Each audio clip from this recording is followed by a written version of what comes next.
Nous arrivons à Raboux, situé au sud-est du massif du Dévoluy. Son territoire est fortement entaillé par le Petit Buëch et ses affluents.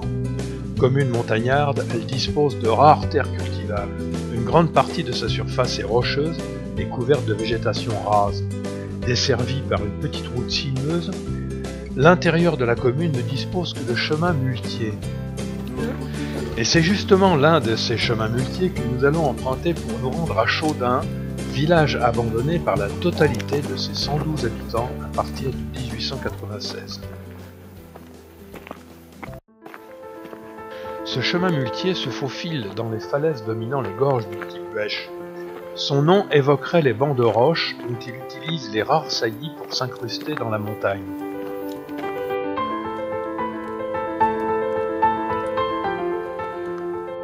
Creusé et entretenu par les habitants des hameaux, il constituait l'unique accès à la vallée du Petit Buëch en reliant Raboux à Chaudun. Lien vital, ce sentier était parfois pavé pour tenir le terrain et permettre le passage des bêtes.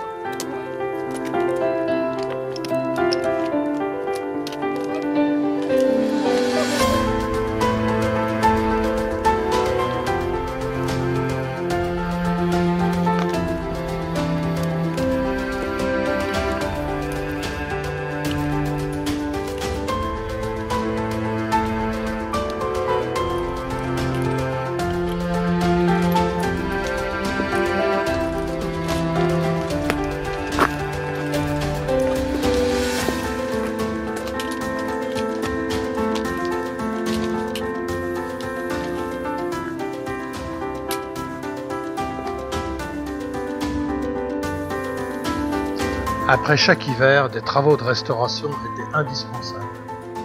Pour l'entretenir, les hommes s'encordaient pour refaire les murs de soutènement.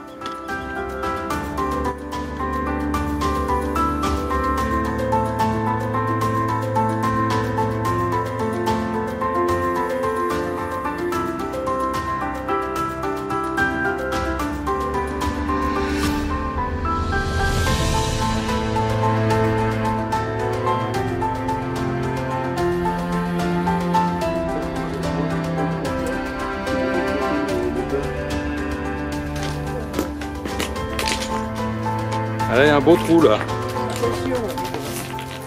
Le facteur y faisait sa tournée journalière et portait le journal destiné au maire et à l'instituteur de Chaudun.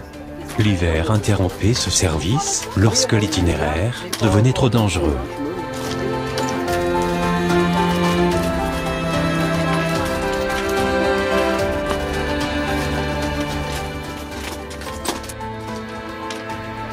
Le village comptait 160 habitants en 1790, 127 en 1889. Chaudun vivait quasiment en autarcie.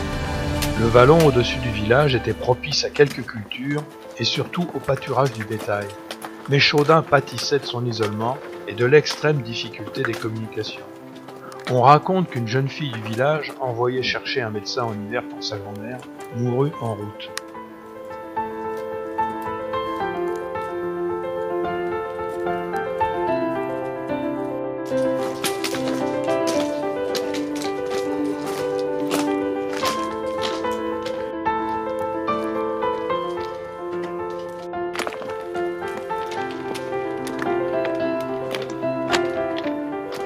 Il fallait aller le tailler ce chemin là-haut.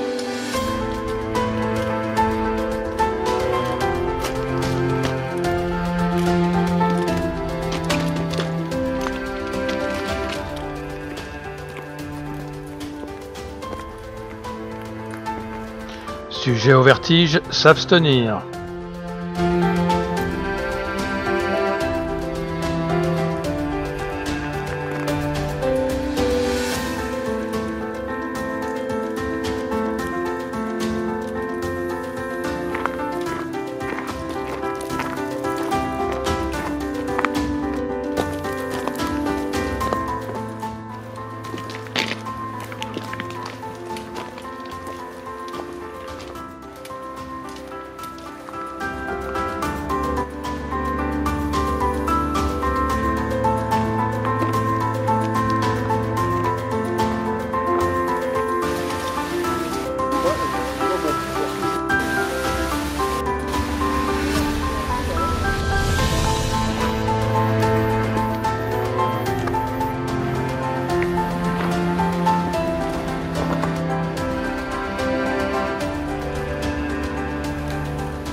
Le sentier passe maintenant de rive en rive.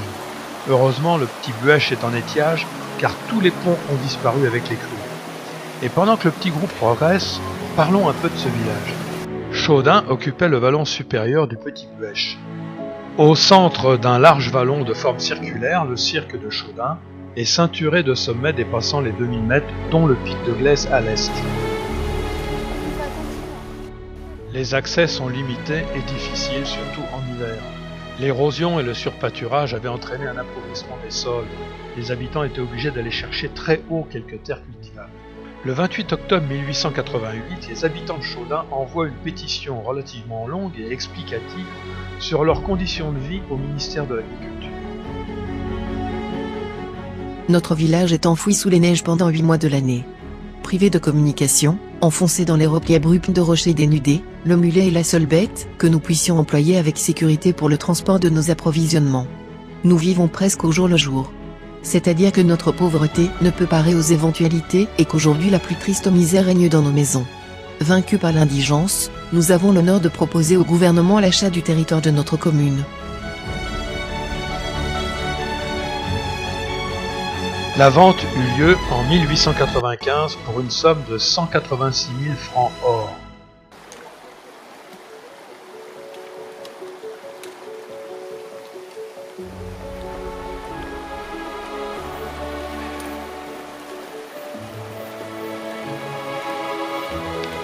Bon bah je crois qu'on passera à côté du pont, hein.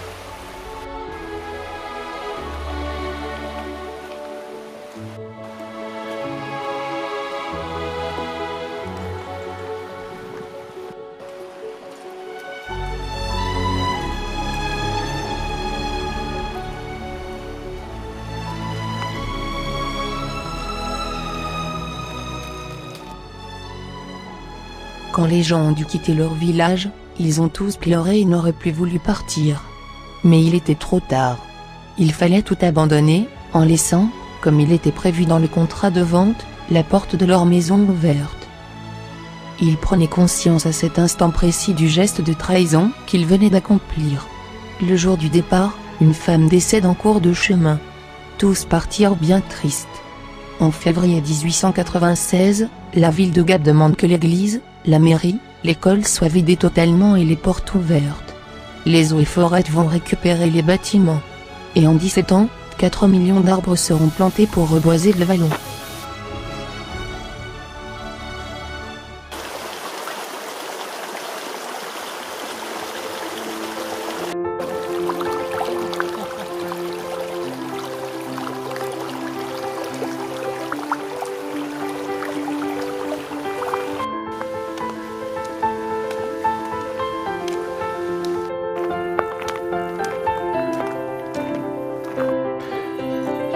L'Argousier.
Voilà, la boucle est bouclée.